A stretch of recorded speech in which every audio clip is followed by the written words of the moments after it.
ઢાલ વાળા સત્ય મહારાજ ખરું દાદા સાચું દાદા સત્ય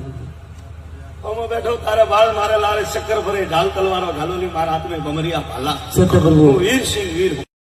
અંગ્રેજી બોલે ગાદી માથે હું વીર હું હા તને ધ્યાન નહીં ગોડા મને ધ્યાન આ તારી તોફા કરી ને જોપાદારી રાખજે ખાઈ નાખું મારું નામ વીર નરસિંહ માપ ને પેલા એમ કહ્યો જબાન ઉથલાવતી પેલા કે નહીં મેરે તો મેળા પૂછવા આવો તો પૂછવાના તરીકાથી પૂછો બે છોકરીઓથી વાત થઈ ગઈ તો નિષ્કોમ થો કરે તો મને આવે કાંડો પૂછે તારા ભાઈની છોકરી થોક વાસીઓ કૂટે તો મને આવે કાંડો પૂછે ગાદી માથે હું થોનો બોલો જવાબ દેતો હતો મારા તકે થારે હા પાડવા ના પાડવાની જરૂર કદાતી